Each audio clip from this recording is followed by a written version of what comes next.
আল্লাহ পাক অবাক হয়ে যান সেই যুবককে দেখে যার প্রবৃত্তির তাড়না নাই, সে আল্লাহর দ্বীনের পথে ছুটছে।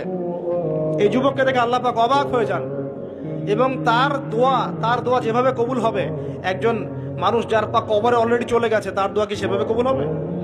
দুজন ইবাদত সমান। এই বয়সে আপনি অনেক কিছু করতে পারেন।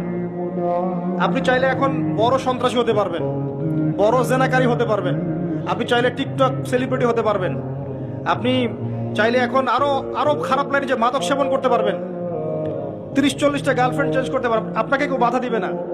আপনি চাইলে 1-2 হাজার টাকা দিয়ে জেনা করতে পারবেন, উন্মুক্ত সব আপনার জন্য। ইভেন এখন আপনি চাইলে মদও খেতে পারবেন, লাইসেন্স দিয়ে আছে, আপনি করতে পারবেন। এই সময়টা আল্লাহ পাক দেখতে চান আপনি কি করেন। যদি এই সময়টা আপনি আল্লাহর দিকে ফিরে আসেন, আপনি কোরআনের দিকে ফিরে আসেন, সুন্নত অনুযায়ী জীবন যাপন করেন, আপনার জন্য অপেক্ষা করছে জান্নাত। কি চান আপনি সিদ্ধান্ত নেন।